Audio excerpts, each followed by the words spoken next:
오늘 시편 127편, 128편 두 시편이 서로 짝을 이루는 그런 밀접한 관계를 가지고 있는데요.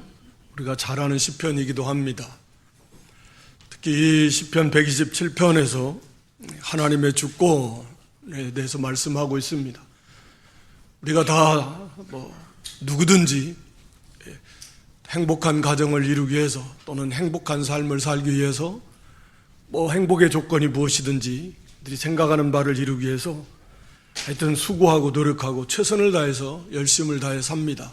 대부분의 사람들이 다 그렇게 삽니다. 그렇게 노력을 합니다. 그렇다고 해서 원하는 바를 다 이루는 것은 아니다라고 하는 것은 우리가 너무나 잘 알고 있는 거예요. 그래서 오늘 본문 성경은 그것이 사람의 노력으로 힘으로만으로는 결코 될 수 있는 것이 아니다 라고 하면서 바로 여호와 하나님, 여호와께 달려있다 라고 하는 것입니다. 그래서 우리는 이것을 여호와 하나님의 주권이다 라고 이렇게 표현을 합니다. 그래서 이 제목을 절대 주권자이신 여호와를 경외하라. 그래서 128편에 가서는 여호와를 경외하는 자에게 하나님이 어떠한 복을 주시는가, 가정을 중심으로, 그게 가정일 수도 있고 교회일 수도 있고 나라일 수도 있고 모든 것이 다 이렇게 포함이 되는 거예요. 특히 이스라엘은 나라가 신정국가이고 나라가 교회의 의미이기도 하니까, 그러니까 결국은 하나님께 있다라고 하는 것입니다. 이 주권이라는 의미는, 하나님의 주권이라고 할 때는 모든 것을 하나님의 뜻대로 행하실 수 있는 그런 절대적 권리라는 의미입니다. 그러니까 모든 것을 하나님의 뜻대로 할 수 있는 권리, 이게 주권이에요. 사람들은 흔히 자기가 자기 인생의 주인이어서 자기 뜻대로 할 수 있는 권리가 있다라고 이렇게 생각을 합니다. 그래서 그렇게 자기 뜻대로, 자기 하고 싶은 대로 그렇게 결정도 하고 선택도 하고 그 길을 걸어가요. 그런데 성경은 그렇지 않습니다.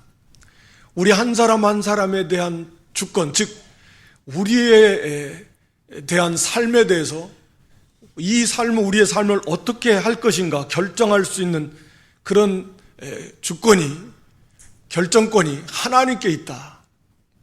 그러니까 모든 만물, 하늘과 땅과 그 모든 가운데 있는 만물, 그것을 운행하는 자연, 하늘, 바다, 땅, 그 가운데 있는 모든 생물, 이 모든 것들을 하나님의 뜻대로 그것을 다스리시고 그걸 섭리하시면서 하나님의 뜻을 이루시는 그 하나님의 뜻대로 행하실 권리, 이것을 주권이라고 하는 것입니다. 그러니까 하나님의 주권은 사실은 이 모든 우주 만물이 있게 된 그런 근본적인 원인이 되는 것이고, 우리의 구원에 대한 원인이 바로 하나님의 주권입니다. 즉 하나님께서 그렇게 마음을 잡수셨고 하나님이 그런 뜻을 세우셨기 때문에 그 일을 이루시는 거예요. 하나님께서 이렇게 창조하셔야 되겠다, 또 이렇게 하나님의 나라를 세우셔야 되겠다, 누구를 구원해야 되겠다, 이게 다 하나님의 절대적인 하나님의 뜻, 하나님이 그렇게 마음을 잡수셨어요. 하나님이 그런 뜻을 세우셨어요. 그렇게 행하실 권리가 하나님께 있다 그 말입니다. 그래서 하나님의 주권, 모든 절대적인 주권이 하나님께 있다. 그래서 이제 성경을 우리가 간단하게 쭉 찾아오면 성경 말씀을 통해서 그렇구나, 그래서 하나님의 주권을 우리가 좀 인정하는 그런 믿음이 먼저 됐으면 좋겠습니다. 내가 아니에요. 하나님이십니다. 머리로는 좀 다 알 수 있을지 몰라도 그걸 진실로 깨닫고 그걸 인정하는 것도 다른 문제예요. 먼저 계시록 4장 11절에 보면, 계시록 4장 11절, 만물이 주의 뜻대로 있었고 또 지으심을 받았나이다. 그러니까 창조도 하나님의 주권이, 하나님의 뜻이, 그래 창조해야 되겠다, 그렇게 생각하셨기 때문에 하나님이 창조하신 겁니다. 또 만물을 하나님께서 거기에 짐승이고 또 사람이고 이거 하나님의 뜻이에요. 그렇기 때문에 또 하나님께서 그 만물을 섭리하시고 보존하시고 그게 하나님의 뜻이기에 하나님 그렇게 행하시는 거예요.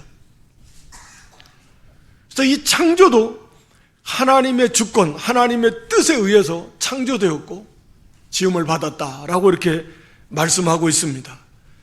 또 우리의 구원, 우리의 예정, 우리의 선택, 누구는 구원받고 누구는 버림받았는가, 누구는 선택받았고 누구는 버림받았고, 도대체 이게 무엇인가, 왜 어떤 사람은 선택을 했고 어떤 사람은 버림받았는가, 이거 하나님의 뜻이에요.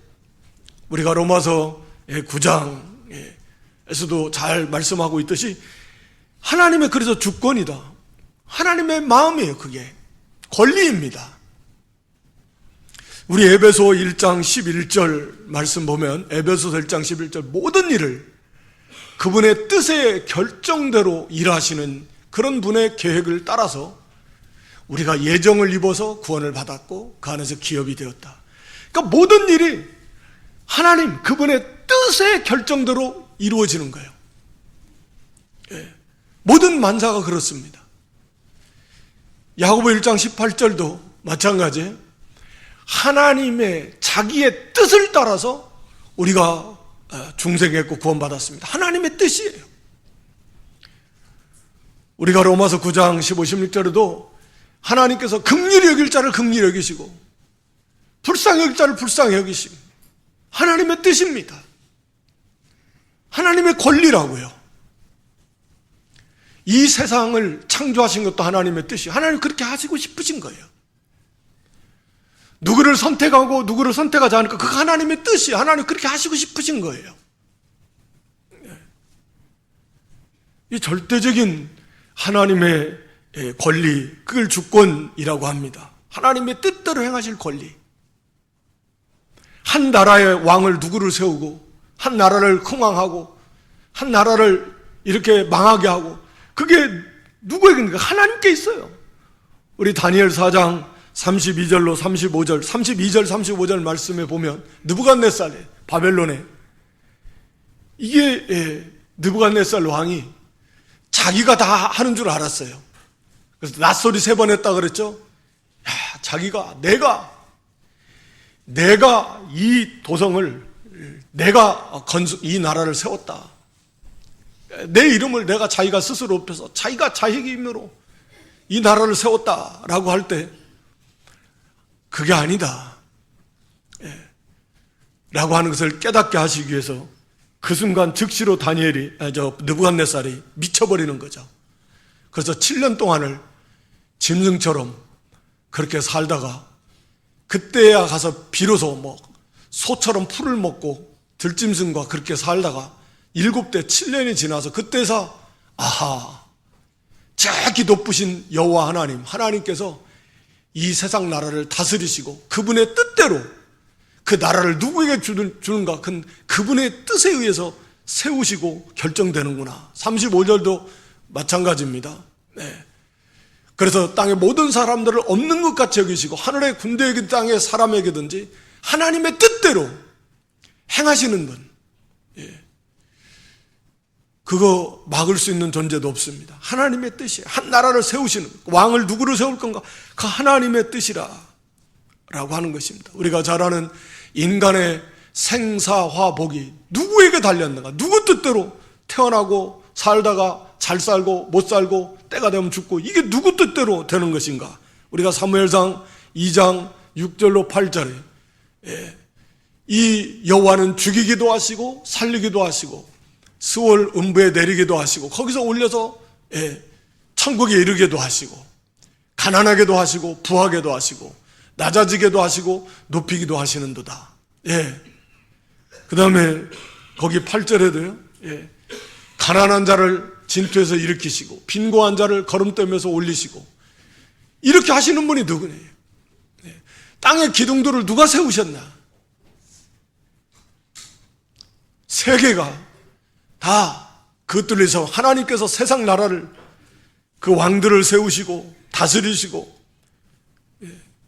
이 모든 생사화복이 국가의 흥망성쇠가 먼 우주의 생성별사가 하나님께 있다. 하나님의 뜻에 있습니다. 우리가 한 개인이 자기의 길을 계획해도 그대로 그 걸음을 인도하시는 우리 잠언 16장 9절이죠. 사람이 자기가 자기 길을 계획해요. 근데 그렇게 안 돼요. 그의 걸음을 인도하시는 분은 여호와. 하나님이 뜻대로 가게 돼 있어요. 자기가 계획한 대로 가는 게 아니에요. 심지어는 우리 공중에 새 한 마리, 우리 마태 10장 29절 말씀에 보면 참새 2마리가 한 아사리온에 팔린다. 이거 지극히 작은 일이에요. 그렇지만 그 한 마리, 참새 한 마리 주사도 하나님께서 허락하지 아니하시면 안 죽어요. 하나님께서 허락하셔야 돼요. 이걸 우리는 절대적 하나님의 주권이다.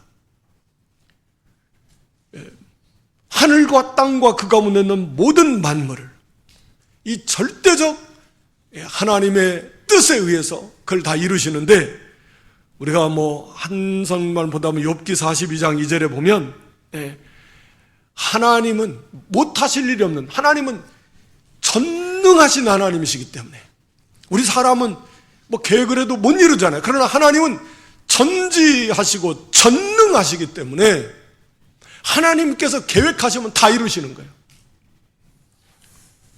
사람은 계획만 하고 뜻을 세워도 못 이루는 게 태반이지만 하나님께서는 전능하시잖아요. 그래서 그 뜻을 다 이루십니다.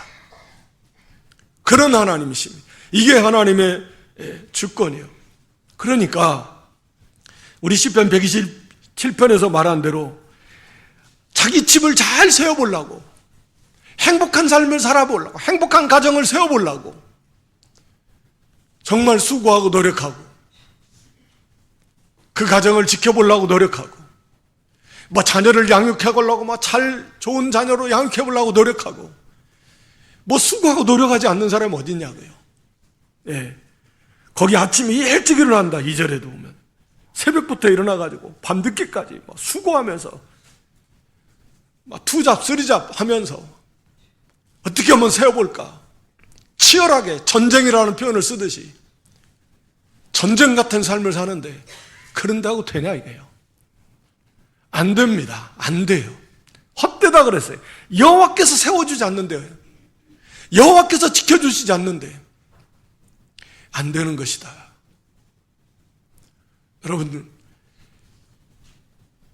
절대적인 하나님의 주권이요, 나에 대해서, 우리 가정에 대해서, 교회에 대해서, 이 나라에 대해서, 아니 온 우주에 대해서 주인이 하나님이시고 하나님은 하나님의 그 뜻대로 행하실 그런 권리가 있고 그대로 행하십니다. 그러니까 여러분들이 행복한 삶을 사시기 원하면 하나님께서 여러분들이 행복한 삶을 살기를 원하셔야 돼요. 그래야 우리가 행복한 삶을 살 수 있어요. 잘 되는 삶을 살고 싶으면 하나님께서 그런 뜻을 가지고 계셔야 돼요. 하나님께서 그런 뜻을 안 가지고 계시는데 그렇게 될 수는 없어요. 가장 중요하지만 가장 또 기본이에요. 그러니까 하나님의 뜻이 아닌데 어떻게 되냐고요. 그러니까 우리가 하나님께서 자기가 주인인 것처럼 생각하지 말고 겸손하게 하나님의 주권을 참으로 인정해서 그렇구나. 그러면 하나님은 우리가 잘 아는 대로 정말 사랑이 무한하시고 선하신 하나님이시고 자비와 긍휼이 무한하신 하나님께서 특히 독생자까지도 아끼지 않고 내어주시면서 사랑하신, 우리 사람의 표현으로 말하면 눈에 넣어도 아프지 않을 만한, 그럼 그렇게 사랑하는, 눈은요 정말 아무리 사랑하는 손자고 아들이라도 눈 찔르면 그냥 돕니다. 가만히 안 있습니다. 그런데 그런 눈에다 넣어도 아프지 않을 만큼 사랑스럽다. 그러니까 얼마나 사랑스럽겠습니까? 아마 그보다 더 사랑하시는 하나님의 자녀들이 독생자를 주셨으니까, 그리스도께서 십자가에 죽으시기까지 하셨으니까 뭐 어떻게 더 이상 표현할 수 있겠습니까? 사람의 말로 어떻게 표현하겠습니까? 그런 하나님의 자녀들이 정말 하나님 보시기에 얼마나 아름다운 행복한 그런 삶을 살기를 하나님이 원하시지 않겠습니까? 그런데 하나님께서는 그런 조건이 있다네요. 그것이 우리에게 복이 되니까 하나님을 경외하라. 하나님을 경외할 때에 하나님은 그러한 복을 주시겠다 라고 하는 겁니다. 이건 중요한 절대적인 진리예요. 하나님을 경외하라. 그래서 첫 번째는 우리가 여호와 하나님은 절대 주권자이신 걸 우리가 믿고 깨달아야 돼요. 내 삶에 내가 주인이 아닙니다. 진짜 그것을 깨달아야 돼요. 하나님께서 내 삶에서 우리 가정의 주인이신데 그 하나님께서 원하셔야 돼요. 행복한 삶, 복받는 삶이 되기를 원하셔서 하나님 그렇게 행하실 때 복받는 인생, 복받는 가정, 그런 행복한 삶을 살 수 있다. 하나님의 주인이시다. 그러니까 그 앞에서 절대로 자기 생각, 자기 계획, 그건 다 내려놔야 됩니다. 그리고 하나님이 원하시는 뜻이 무엇인가? 이 포괄적인 건데요. 그래서 오늘 여기 시편 128편에 1절에 여호와를 경외하며 그의 길을 걷는 자마다 복이 있다 라고 이렇게 말씀합니다. 하나님을 경외하라. 우리가 지난 주일에도 배웠는데 하나님을 경외해야 돼요. 언제나 그게 기본이에요. 그러니까 절대 주권자이신 그 하나님을 우리가 경외해야 된다. 경외라는 말은 우리가 문자적인 의미는 두려워하다. 그래서 흔히 우리가 두렵고 떨림이 하나님을 두려워하는 거예요. 그러니까 왜 하나님을 두려워해야 되는가? 왜 하나님을 우리가 두려워해야 되는가? 이 두려움이라는 건 막 무서워서 두려워하는 그런 개념보다도 하나님의 존재 자체가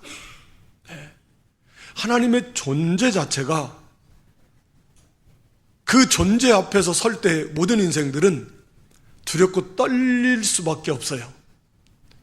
하나님은 그런 분이시니까.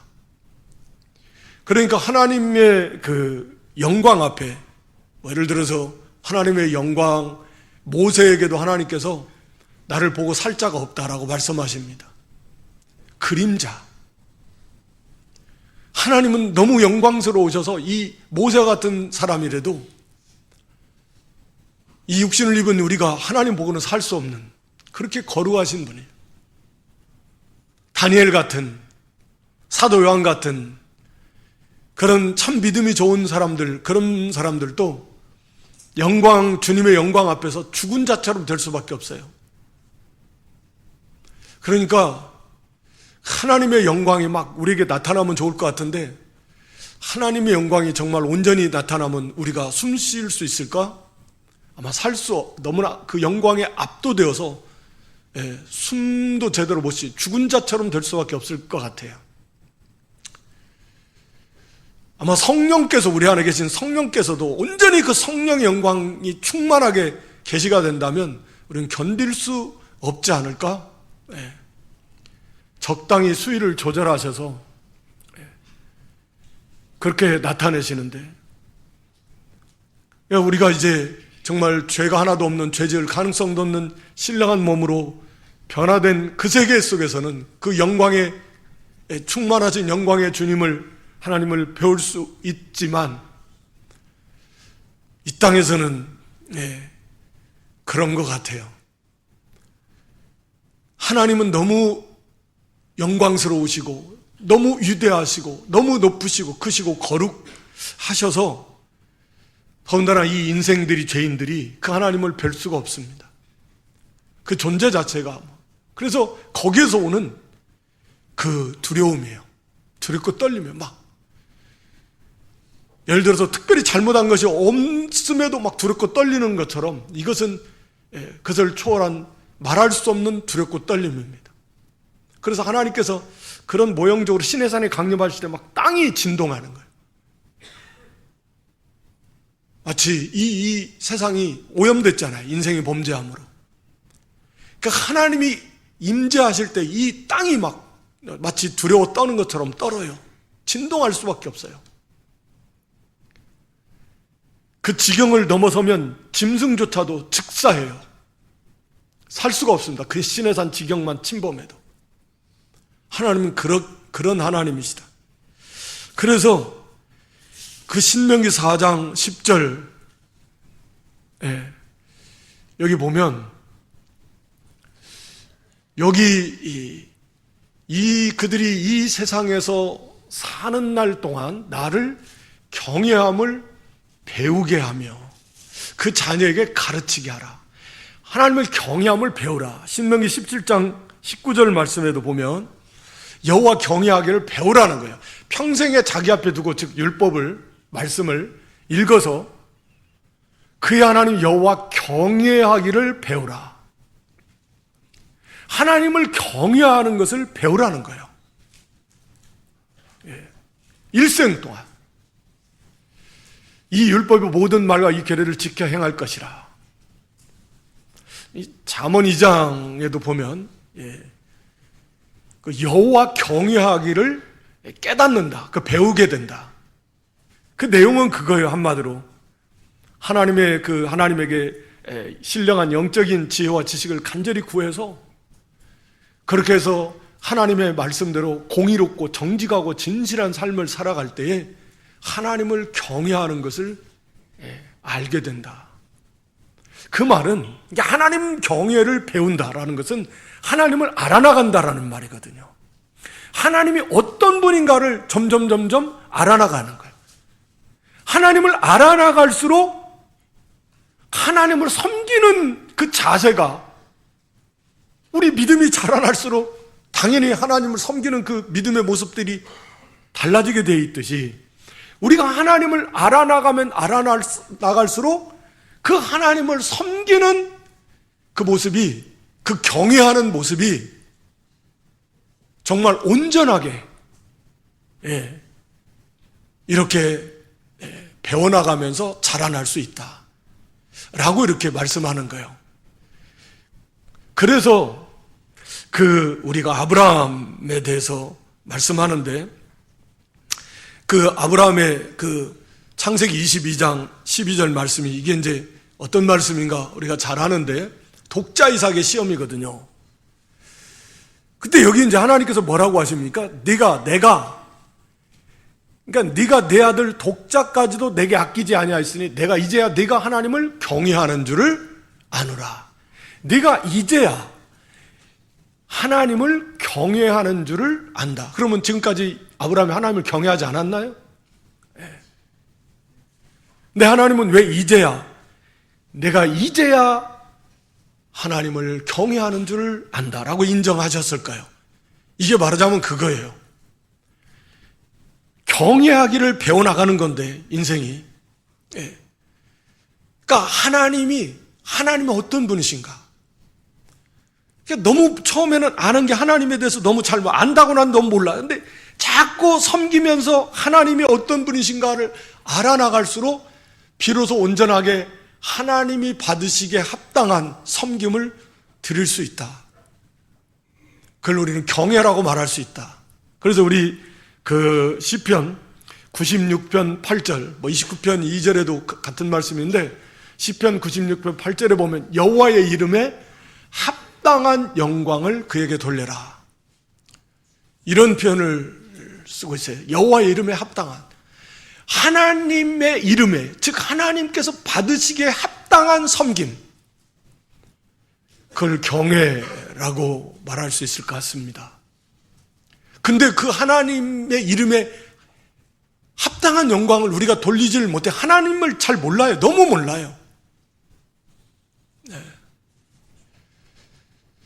그래서 이 아브라함은 정말 비로소 이제 하나님을 가장 사랑하는, 그러니까 하나님보다 더 사랑하는 존재가 없어요.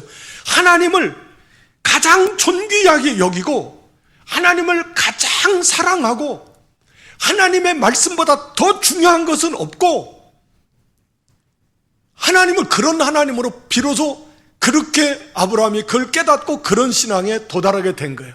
그래서 독자 이삭을 바치라 할 때 아브라함에게 있어서 이 땅에서 자기 목숨보다도 더 중요하고 더 사랑하고 더 아끼는 것이 있다면 그게 독자 이삭일 것입니다. 그런데 그 이삭조차도 하나님께 바칠 수 있다. 비로소 하나님을 가장 존귀하게 여기는, 가장 사랑하는 그분의 말씀이 그 어떤 것보다도 가장 중요하고 최우선, 비교가 안 돼요. 좀 비교해서 좀 더 최고, 이게 아니라 절대적 가치예요. 비교할 수 있는 게 아니에요. 그냥. 그러니까 다른 것보다 최고로 사랑한다는 게 사랑하는데 조금 더 사랑하는 개념이 아니에요. 이것은 절대적 가치의 사랑입니다. 절대적으로 사랑하는 거예요. 절대적으로 순종하는 거예요. 최우선이에요. 절대적으로 하나님을 가장이라는 표현이 그런 의미예요. 존귀하게 여기는 거예요. 아브라함이 비로소 그런 믿음에 도달한 거예요. 그리고 그런 믿음이 되었기에 하나님은 그런 아브라함을 드러내신 거죠. 그래서 그렇게 하나님을 사랑해요. 하나님을 존귀히 여기고 하나님의 말씀은 망설일 것도 없고 재볼 거 없고 기도해 볼 것도 없고 어떻게 표현할 수 없는 절대적 순종입니다. 하나님 가장 사랑해요. 하나님으로 제일 즐거워합니다. 그러니까 하나님은 그런 분이시다. 우리는 하나님께 그런 섬김을 드려야 된다. 그게 경애다. 그걸 배우라. 그래서 우리 예수님께서도 마음을 다하고 목숨을 다하고 뜻을 다하고 힘을 다해서 주 너의 하나님을 사랑하라. 우리 마가복음 12장 30절에는 우리가 마음, 목숨, 뜻, 힘 다해서 이게 정말 과연 여기에 도달할 수 있을까? 마음을 다할 수 있을까? 목숨을 다하고 뜻을 다하고 힘을 다해서 우리 하나님은 그런 분이시라는 거예요. 우리는 하나님을 그렇게 섬겨야 돼야 된다는 거예요. 우리 하나님은 그런 섬김을 받으실 분이십니다. 절대 주권자이십니다. 그 하나님을 이제는 경외하라.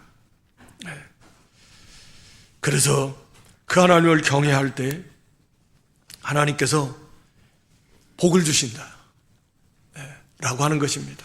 그 내용이 127편, 128편에 그렇게 나와 있어요. 그래서 먼저는 우리가 여호와 하나님은 절대 주권자이심을 우리가 진실로 고백해야 돼요.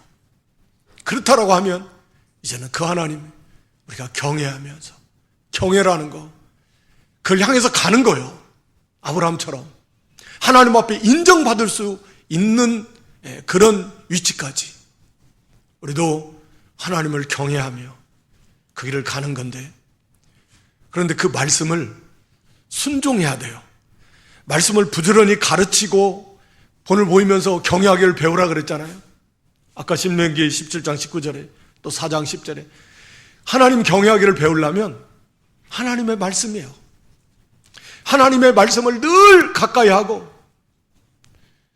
책임질하고 그 말씀들에 힘써 순종하면서 하나님 경외하기를 배우는 거예요. 그래서 마침내 하나님 앞에 인정받는, 하나님을 최고 비교할 수 없을 만큼 절대적 하나님을 존귀히 여기고 하나님을 사랑하고 마음, 목숨, 뜻, 힘을 다해서 그리고 하나님의 말씀에 순종하고 하나님을 제일 기뻐하고 자랑하고 감사하고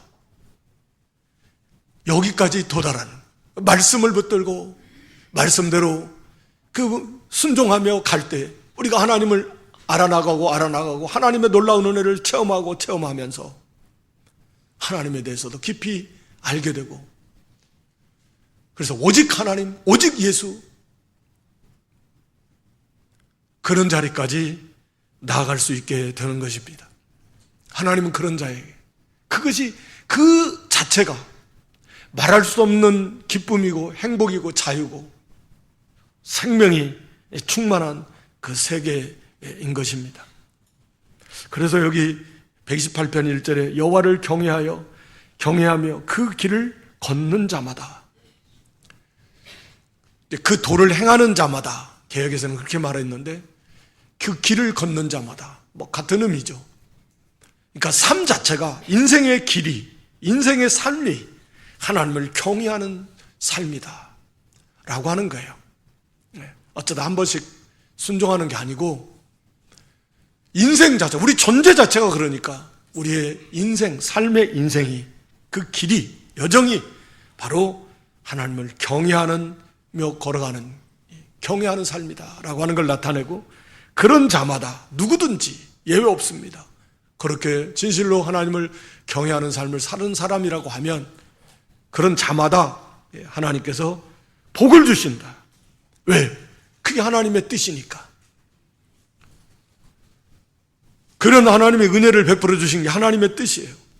그래서 여기 127편, 8편 간략하게 여러 가지에 대해서 말씀하고 있는데 집을 세워주신다. 127편에서 집을 세워주십니다. 마치 아름다운 성전, 아름다운 집을 잘 건축하고 완성시키듯이 우리의 집을, 우리의 가문을 하나님이 그렇게 세워주시는데, 좀 구체적으로 보면 먼저는 거기 3절에 네 아내, 내 집 내실에 있는, 여기는 안방에 있는 네 아내가 결실한 포도나무 같을 것이다. 아내에게 은혜를 주셔서 그 아내가 결실한 포도나무, 열매를 많이 맺은 그런 아내, 아름다운 아내의 모습으로 만들어지게 될 것이다 라고 이렇게 말씀하고 있습니다. 물론 이것은 이제 자녀를 많이 낳는 그런 축복도 여기에 포함되어 있고, 아내가 아름다운 신앙의 열매들을 이렇게 풍성히 맺는 그런 아름다운 아내의 모습을 갖추게 될 것이다 라고 이렇게 하나님이 은혜를 주셔서 그런 열매를 맺게 해주시겠다 라고 하는 거예요. 그러니까 이 포도나무는, 이 특히 포도나무의 특징은 뭐냐면, 스스로 이렇게 포도나무를 세워놓으면 우리가 잘 아는 대로 그거 기둥을 세워서 자꾸 그 순이 뻗어나고 그걸 의지해가지고 나갈 수 있도록 해야지, 놔두면 그 열매 못 맺습니다. 다 흙으로, 다 땅으로 내려가가지고 다. 그래서 묶어주고 세워주고 그렇게 해줘야 돼요. 이스라엘 백성이 마치 포도나무라고 그런 비유도 이제 그런 의미가 있는 것 같아요. 하나님의 돌봄을 받지 않으면 이 포도나무 열매 못 맺어요. 마찬가지로 이 아내가 남편의 돌봄을 받지 않으면 안 돼요. 우리가 베드로 3장 7절에도 보면 아내는 더 연약한 그릇으로 그렇게 알고 남편이 아내를 잘 케어해줘야 된다 라고 하는 것인데, 이 포도나무라고 하는 의미도 그런 의미예요. 연약하다라는. 그래서 하나님께서 이스라엘 그 포도원에 막 돌을 제하고 울타리를 세워주고 망대를 세워서 이런 다른 뭐 여우나 일이나 이게 포도원 해치지 못하게 막아주고, 가지는 이렇게 전지해줘죠. 잘라줘야 열매를 맺고, 흙은 또 북돋아줘야 해서 뿌리가 나오지 않도록 또 비를 줘서, 그렇게 해서 이 포도 열매가 맺도록 은혜를 주듯이 이 남편 된 자가 하나님을 경외함으로 이 가정을 세워나갈 때, 이게 하나님을 경외함으로 남편은 아내를, 아내는 남편을, 아내는 남편은 아내를 사랑하고 아내는 남편에게 순종하라. 그게 하나님의 말씀이요. 이게 하나님의 나라입니다, 가정이. 이걸 잘 세워나가려면 우리가 하나님을 경외하며 하나님의 말씀을 최우선으로 삼아서 남편은 아내에게, 아내는 남편에게 하나님의 말씀을 순종하라는 거예요. 자녀도 마찬가지고. 그렇게 해서 남편은 아내에 대해서 최선을 다해서 사랑하고, 아내는 남편에 대해서 순종하라.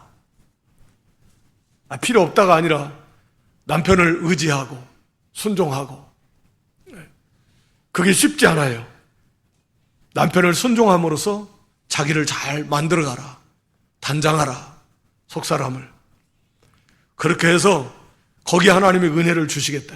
어떻게든지 하나님을 경외하는 그런 삶으로 하나님을 경외하는 가정을 세우려고 하나님 중심, 믿음 중심의 삶을 살라고 힘쓰고 했을 때 하나님의 은혜를 주셔서 가정에서도 그 아내가 아름다운 신앙의 열매를 맺도록, 아내도 마찬가지 그렇게 하나님을 경외하고 그 하나님께서 남편에게 순종하라고 하셨으니까 보기에 한심하지만 자기보다도 못한 남편 같지만 그래도 하나님을 경외하는데 그게 하나님께서 나에게 주신 말씀이고 사명인데 그래 순종하고 복종하자. 이게 하나님이 경외잖아요. 에베소 5장 21절에 가정에 대한 말씀을 주시기 전에 그리스도를 경외함으로 피차 복종하라. 다 마찬가지예요. 하나님을 경외함으로 피차 복종해요. 성도 교회 안에서도 그렇지만 그 말씀이 이게 지금 하나님을 경외하는 거예요. 하나님의 말씀이라고요. 아내에 대한 그런 남편의 말씀, 두렵고 떨림으로 순종하고 남편에 대한 아내의 말씀, 두렵고 떨림으로 순종해서 하나님의 은혜를 주심으로 아내가 이렇게 아름다운 그런 열매를 많이 맺는 그런 복된 아내예요. 또 자녀에게는 여기 128편에서는 어린 감람나무와 같을 것이고 127편에서는 젊은 자의 그 장사의 수중의 화살 같다라고 이렇게 두 가지로 표현하고 있어요. 어린 감람나무 가지라는 말은 감람나무에서 막 이제 새순이 막 돋아나는데 이 새순을 말해요. 그리고 막 하루 자고 일어나면 쑥쑥 자라나죠, 이 새순은. 예. 하루 자고 일어나면 자라나요. 막 쑥쑥 자라나요. 막. 얼마나 생명력이 넘치는지.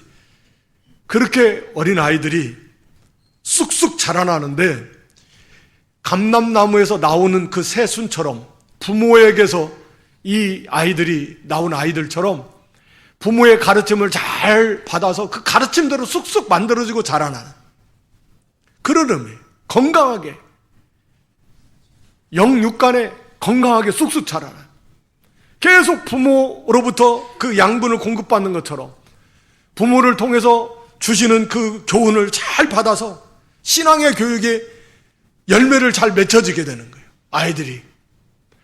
이게 하나님의 은혜를 주시지 않으면 아무리 가르쳐도 안 돼요. 하나님의 은혜를 주셔야 돼. 그리고 우리는 최선을 다해서 가르쳐야 되고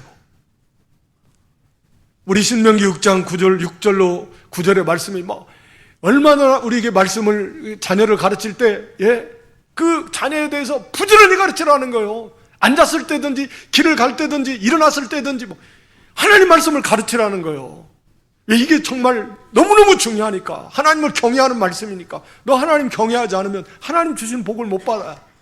하나님 주신 복을 하나님 복을 안 주시면 잘 살 수가 없어요. 그건 말할 수 없이 비참해요. 모든 주권이 결정이 하나님께 있다고요. 하나님 기쁘시게 하라는 거예요. 하나님을 경외하라는 거예요. 그게 하나님의 말씀을 가르쳐서 그 말씀대로 순종하는 삶을 살면서 하나님을 경외해 가는 건데 그러니까 이거보다 중요한 건 없어요. 구원의 말씀이에요. 생명의 말씀이에요. 복받는 말씀이에요. 이게 전부예요, 전부. 여기에 모든 힘을 쏟아야 돼요. 그래서 뭐 앉았을 때든지 일어날 때 길을 갈 때든지 집안에 막 문설주에다 말씀 붙여놓고 막 이마에다 손에다 기호를 정말 그렇게 열심을 다해서 이 말씀을 가르쳐야 돼요. 이게 하나님의 뜻이라고요. 그리고 하나님이 그런 은혜를 주셔서 그 아이가 어린 감람나무 가지에서 나오는 것처럼 아이가 그냥 쑥쑥 자라나.